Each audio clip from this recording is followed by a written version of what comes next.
Di dunia itu semu dunia itu. Jadi sementara aja, nggak pasti sifatnya. Perbedaan status sosial itu hanya istilah-istilah yang disematkan manusia saja. Ini kaya, ini miskin, ya kan? Yang ini punya jabatan, yang ini biasa-biasa. Itu istilah manusia. Toh pada akhirnya semua kembali ke tempat yang serupa. Dan menariknya begini, yang kaya, yang punya jabatan, tetap di akhir hidupnya pengen punya gelar yang sama dengan yang miskin. Atau dengan yang disebut miskin. Maaf, kalau ada orang disebut miskin meninggal, di papan nisannya ditulis apa? Di papan nisannya ditulis apa? Almarhum. Yang kaya juga kan pengen sama disebut almarhum. Iya kan? Tuh. Jadi nggak ada bedanya setelah berpulang itu. Perbedaan itu hanya di amal saja. Itu poinnya. Maka kalau ada yang mengharapkan orang tua, cita-cita membanggakan anak di dunia, boleh-boleh saja. Tapi patut diingat, itu sementara. Anda silahkan sekarang sekolahkan setinggi-tingginya. S1, S2, S3, S4, kerupuk 3, silahkan.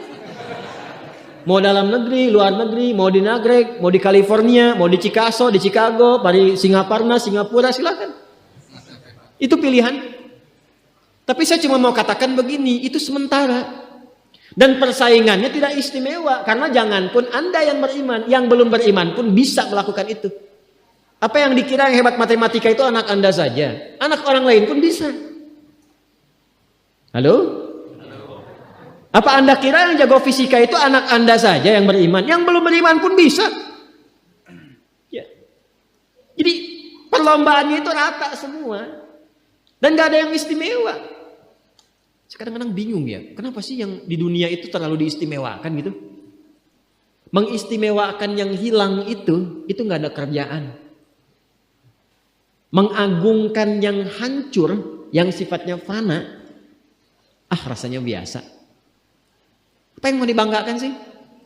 Dan yang paling menarik tuh begini, ketika meninggal gelarnya pengen sama dengan yang dianggap ringan atau rendah status sosialnya itu.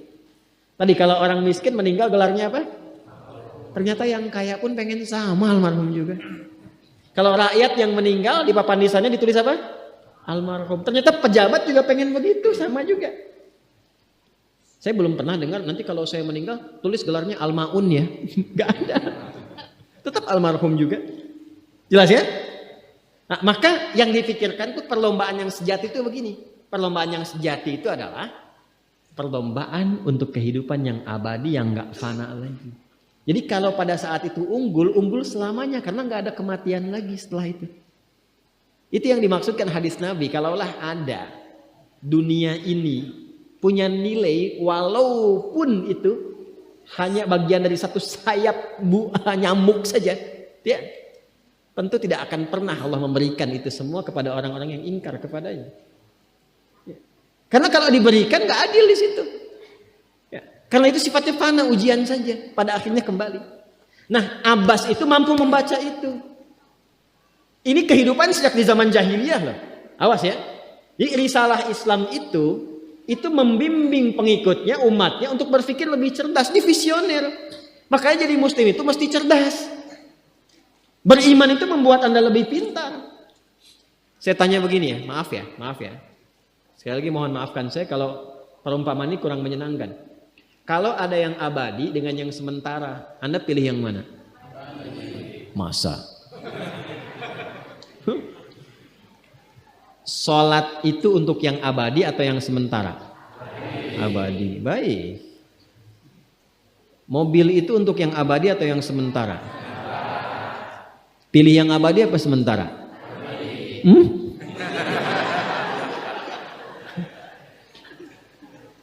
Di Kiai itu ada mobil Innova tuh. Siapa yang besok memilih tidak sholat subuh? Pilihannya pilih Innova atau pilih sholat subuh? Yakin? Kalau saya pilih Innova dipakai untuk mengantarkan sholat subuh. Nah, itu lebih bagus. Ya. Jangan dipotong sampai situ ya. Ya bisa aja kita pilih Avanza, bisa pilih Ferrari, bisa pilih Pajero ya. Awas yang punya mobil Innova, Anda potong royalti kena. Paham? Abbas itu begitu, anak saya mesti dipanggil di akhirat dan semua penduduk langit dan bumi menyimak itu semua. Diviralkannya di akhirat. Viral dunia itu sementara, internetnya diputus gak viral lagi. Kadang-kadang yang viral kemarin kan sekarang gak ada lagi, ya kan? Yang viral tahun lalu sekarang sudah gak ada, ya kan? Jadi belum selesai kehidupan sudah hilang juga viralnya. Akhirat itu selamanya. Dan biasanya begini, kalau orang-orang yang diviralkan oleh Allah atas kehendak Allah itu abadi melintasi setiap masa. Jadi ada yang viral karena berita, ada yang viral karena doa dan kehendak Allah Subhanahu wa taala. Itu yang diviralkan langsung atas kehendak Allah itu melampaui zamannya. Makanya kisah ini pun bertahan sampai sekarang. Nah, Abbas itu berpikir, saya boleh sekarang jadi pebisnis pedagang, tapi anak saya mesti menguasai apapun yang pernah diajarkan oleh Nabi. Maka anak kecil ini sejak dini mengikuti Nabi. Sejak dini lekat dengan Nabi. Maka ketika Nabi tidur pun itu ikut berkunjung karena keluarganya. Nah, inilah yang didapatkan oleh kita hadis tentang bangun tidur. Jadi hadis tentang bangun tidur itu diriwayatkan oleh anak kecil yang umurnya belum genap balik. Main-main ke rumah Rasulullah, ke rumah bibinya Sayyidah Maimunah, ingin tahu bagaimana cara bangun malamnya Nabi. Itu diikutin sampai dilihat gimana bangunnya. Duduk dulu, kata beliau duduk dulu. Kemudian mengusap dengan bagian tangan yang diduga bersih untuk menghilangkan bekas ngantuknya. Setelah itu membaca khawatimah surah Ali Imran. Kemudian thumma dhahaba ila syanin mu'allaq, ke tempat tertutup, fatawadda, itu kan? Nah, itu ada semua rangkaiannya, itu ditemukan nanti di hadis riwayat Abu Daud, di Sunan Abu Daud. Nomor hadis 1367. Itu hadis tentang bangun tidur, ya, cara bangun tidur sampai sholat malam. Masih ingat teman-teman kalau kita bermakmum begini dan ada imam satu dan sudah pasti satu imam, ya kan? Makmum berapa? Satu boleh? Boleh. Dua boleh? Tiga boleh? Empat boleh? Jadi imam berapa? Makmum? Empat. Laki-laki imam makmum? Imam, baik, bagus ya.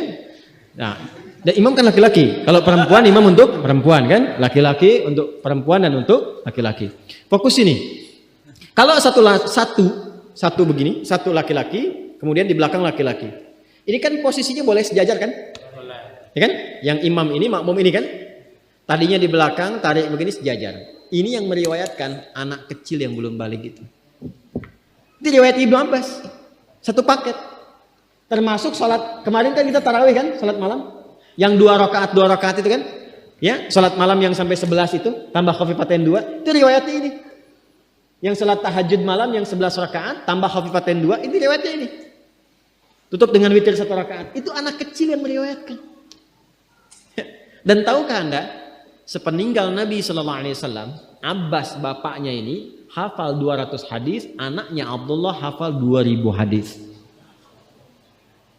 Begitu caranya. Anda di sini ada yang diplomat, yang di kantor, yang taruhlah berdagang misalnya, ibu rumah tangga, ya, dan sebagainya. Boleh, nggak apa-apa. Saat ini kita mungkin belum maksimal, tapi jangan biarkan ada satu di antara anak keluarga kita yang tidak jadi kebanggaan di akhirat.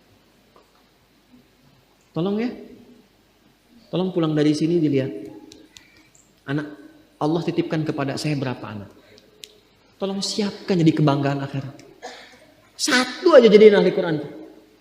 Untuk pelita di rumah tuh, penghilang kesedihan, penghilang kegelisahan, mendatangkan semangat. Itu demi Allah saya katakan, gak ada yang paling indah kecuali saat ayah pulang ke rumah. Tiba kemudian dia melihat anaknya yang kecil sedang murajaah. Amma yatasaalun, bahkan surat yang bapaknya sendiri belum hafal. Jangankan pulang ke rumah, Anda sedang mau rapat, dikirimi video anak Anda 3 tahun membaca surah Al-Ikhlas, itu hati tenang. Itulah Quran.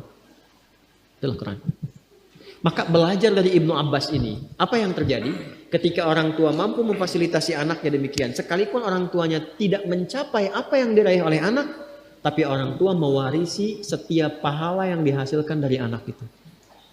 Karena itulah setiap hadis yang diriwayatkan oleh Abdullah kecil ini, Ibnu Abbas, maka semua doa tersambung bukan hanya untuk beliau, tapi juga untuk keluarganya, untuk orang tuanya. Karena itu kalimatnya bukan radhiyallahu taala anhu tapi anhuma untuk Abdullah dan bapaknya.